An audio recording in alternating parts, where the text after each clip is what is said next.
Aduh. Oke, sebelum video ini mulai, gue pengen ngomong sesuatu.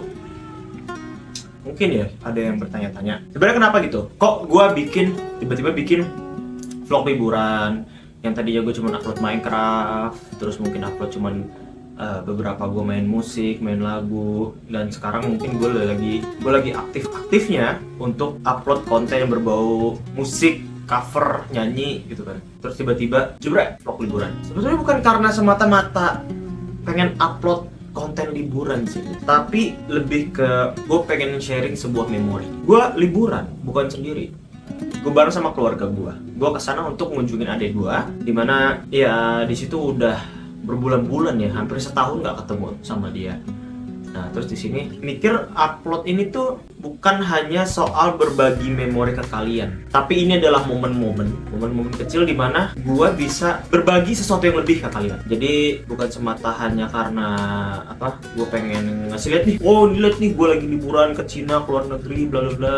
Tujuan gua bukan itu, tapi tujuan gua lebih untuk sharing sebuah memori. Dan gua juga mikir sekalian gua juga bisa mengabadikan momen liburan ini bersama keluarga gua ke platform dan komunitas yang udah gue punya. Dan kalau misalnya kalian lihat, gue nggak cuma sekedar kasih lihat video liburan, tapi di dalamnya sebisa mungkin gue ada sebuah manfaat yang bisa gue kasih ke kalian. Makanya di sini gue banyak sharing tentang kayak gimana sih di China itu gitu. Karena di era yang sekarang ini, jujur China itu lagi berkembang pesat banget guys, bener-bener berkembang pesat banget. Dan menurut gua, kalau gua bisa berkontribusi sekecil apapun untuk menyebarkan informasi itu ya, menyebarkan informasi tentang apapun yang ada di negara yang sedang berkembang pesat ini gitu loh. Menurut gua sekecil apapun, walaupun tidak besar, tidak signifikan, tapi setidaknya masih bisa bermanfaat lah buat kalian. Itu sebenarnya. Jadi gitu ya. So, langsung aja kita lanjut ke perjalanan kita di China.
Hari ini sedikit olahraga, kita lagi naik ke kuil. Ini kuilnya lagi dia posisinya di atas bukit. Sorry kalau misalnya gue ada yang kos-kosan. Kita balik aja kameranya nih, kalian lihat jalannya.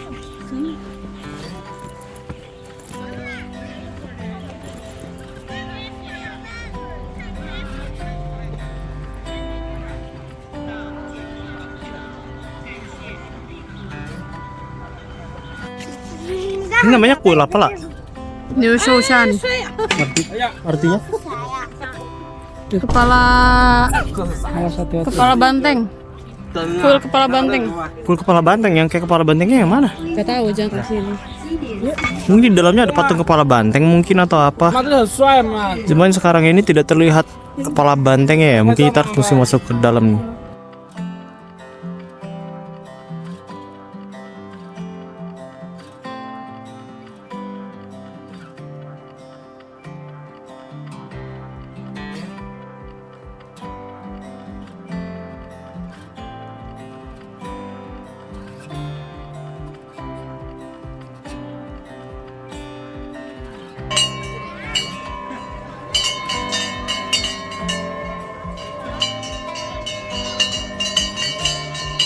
Oke, kita di depan kuilnya.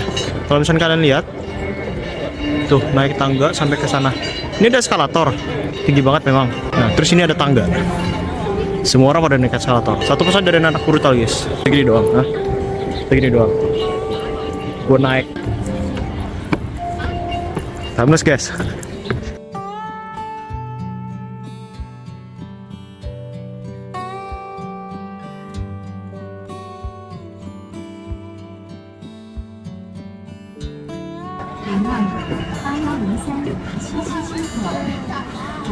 Lu bilang apa?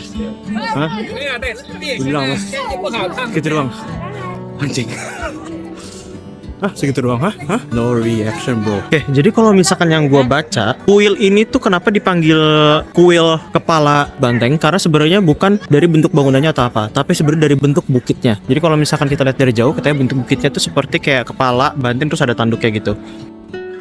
Kalau misalnya kalian lihat, di atas kubahnya itu ada atap lagi yang nutupin si kubahnya ini. Dia itu merupakan perumpamaan dari sebuah pelukan energi positif. Karena apa? Atap yang di atasnya itu ibaratnya tuh kayak jubah dari Buddha atau biasa disebut dengan kasaya. Dan ini adalah perumpamaan dari perlindungan spiritual. Jadi bener-bener sebagai pelukan dari energi positif. Kalian lihat ini ukiran-ukirannya. Wah. Salah satu yang menurut gue ukiran tercantik yang gue pernah lihat secara langsung ya.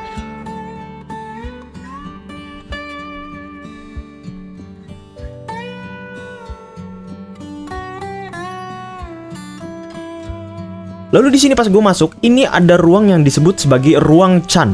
Kalau masuk ke sini tuh kayak ibaratnya kayak nyemplung ke dunia lain ya.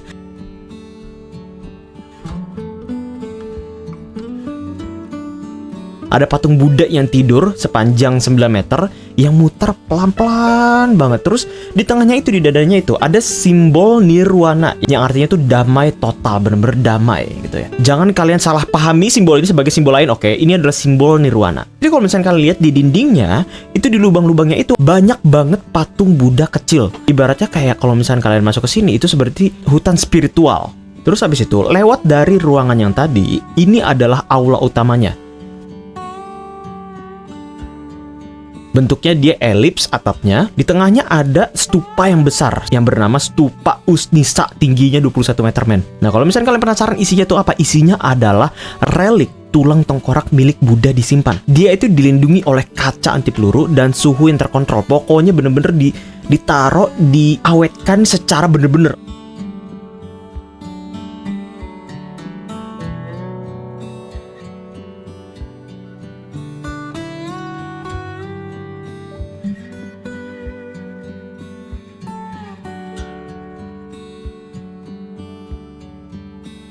Kita sekarang sudah menuju ke Shanghai Tower.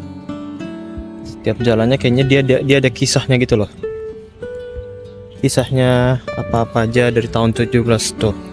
1744. Nanti di sini ke 1843. Jadi ini kayak alur sejarahnya gitu.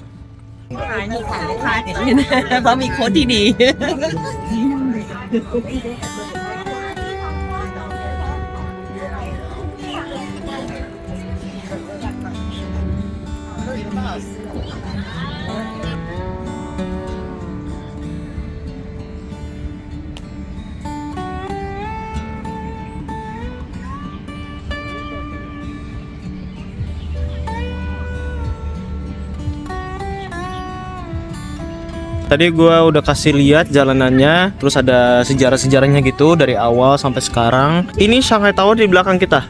Gue pengen tanya kepada tour guide kita.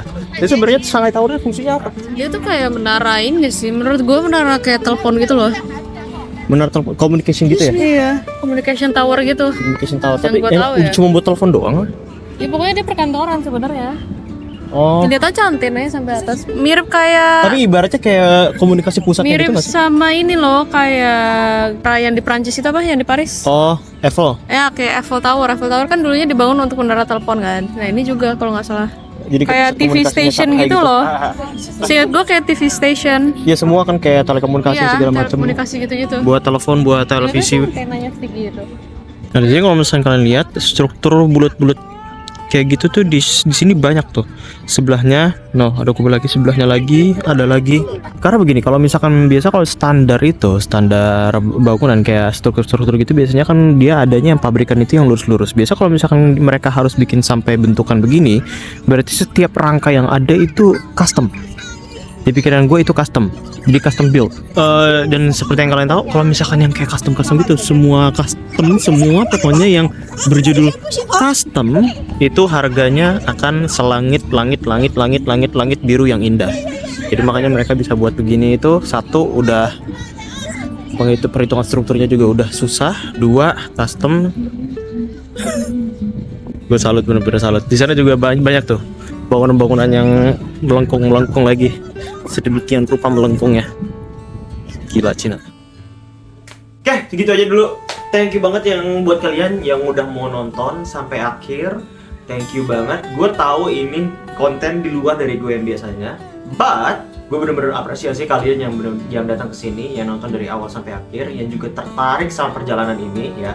Masih ada beberapa video lagi untuk perjalanan di China ini. Ini bukan yang terakhir, oke? Masih ada beberapa lagi. Jadi ditunggu aja, karena nanti mungkin gue akan bikin satu playlistnya full ya untuk perjalanan di journey itu dua sini. Karena jujur aja banyak banget yang bisa dilihat, banyak banget yang bisa di-sharing, ya kan? Thank you very much. Gue bener-bener makasih banget ke kalian. Karena gue merasa kayak apapun yang gue upload kalian tetap mau nonton, entah apapun itu, dan gue di situ merasa kayak benar-benar dihargai dan berasa benar-benar I'm very blessed man. I'm very blessed punya viewer seperti kalian gitu. So thank you very much from the bottom of my heart. Thank you guys. This has been your friend Rafael. See you guys on the next video. Thank you.